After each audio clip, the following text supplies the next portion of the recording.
Ever thought about how liberating it would be if you could just stop caring about everything? Well, hold on to your hats, folks, because Mark Manson's here to tell you how. Welcome to the world of Mark Manson, the author who's not afraid to tell it like it is. His book, The Subtle Art of Not Giving a Fuck, is not your typical self-help guide. No, this is a book that cuts through the fluff and gets straight to the point. It's about the importance of being selective about what we care about, and let me tell you, it's as liberating as it sounds. You see, we live in a world where we're constantly bombarded with things to care about. From the latest celebrity gossip to the myriad of global crises, it's all too easy to feel overwhelmed. But Manson argues that this is a surefire way to burn out.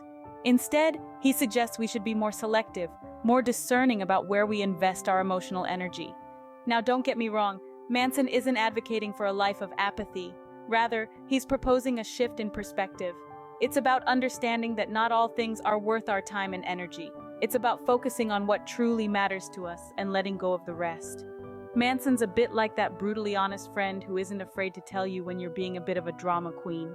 He's not going to sugarcoat it, he's not going to tell you to think positive and everything will be fine. No, he's going to tell you to get your priorities straight and to stop wasting your time on trivialities. And honestly, it's a breath of fresh air in a world full of yes men and people pleasers. It's a wake-up call to all of us who've been caught up in the whirlwind of modern life, constantly chasing after things that, in the grand scheme of things, just don't matter. So if you're tired of giving too many F***s, stick around, because we're about to dive into the nitty-gritty of this life-changing book. Ever heard of the saying, no pain, no gain? Well, Manson takes it to a whole new level. In the first part of his book, The Subtle Art of Not Giving a Fuck, Mark Manson presents an intriguing perspective on suffering. He doesn't sugarcoat it, he doesn't downplay it. Instead, he emphasizes that suffering is an integral part of life, a universal truth that we must all confront. Manson argues that we often mistakenly view suffering as something to sidestep or avoid.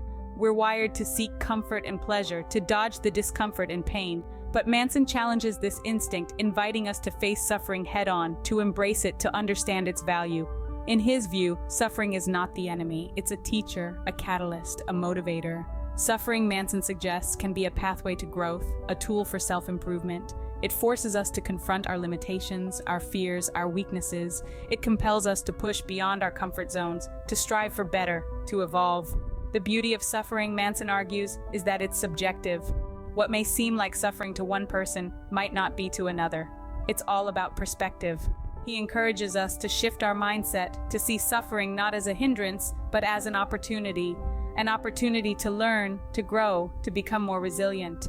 Manson's take on suffering is not about glorifying pain or hardship. It's not about seeking out suffering for the sake of suffering. It's about acknowledging that suffering is a part of life, an unavoidable reality. It's about understanding that life isn't always sunshine and rainbows, and that's okay. Instead of running from suffering, Manson urges us to stand our ground, to face it, to learn from it, because it's through suffering that we discover who we truly are, what we're truly capable of. It's through suffering that we become stronger, wiser, better versions of ourselves. So the next time you're suffering, remember, it's all part of the grand scheme of things. Embrace it, don't avoid it.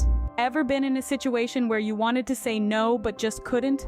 Well, Manson's got your back. Let's dive into the second part of Mark Manson's enlightening book, The Subtle Art of Not Giving a Fuck.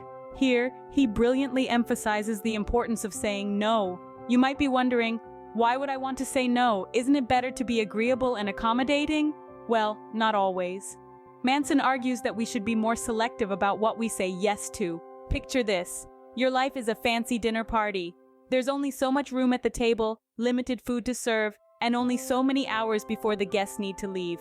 Now, would you invite just anyone to this party? No, you'd be selective, inviting only those who bring joy, meaning, or value to your life. Similarly, in the grand feast of life, we need to learn to be selective about what we say yes to. Every yes is a commitment, an allocation of our time, energy, and resources. When we say yes to everything, we spread ourselves too thin, diluting our impact, and more importantly, our happiness. But how do we do this? How do we muster the courage to say no when everything in our being is screaming to say yes, to please, to accommodate? Manson suggests that it starts with understanding our values, knowing what truly matters to us. When we know what we stand for, saying no to things that don't align with our values becomes easier. He also points out that saying no doesn't have to be a negative experience. It's not about being rude or dismissive. It's about setting boundaries, respecting our own needs and time, and making space for what truly matters. So next time you find yourself in a situation where you're tempted to say yes out of habit, pause. Reflect on whether this aligns with your values, whether it's worth your time and energy, and remember, it's okay to say no. So remember, folks, it's okay to say no. In fact, it's more than okay, it's necessary. Ever been paralyzed by uncertainty? Well, according to Manson, that's where the magic happens. Let's dive deeper into the third part of Mark Manson's enlightening book, The Subtle Art of Not Giving a Fuck, where he shines a spotlight on the power of uncertainty. Many of us have been taught to view uncertainty as a scary, monstrous entity, something that should be avoided at all costs.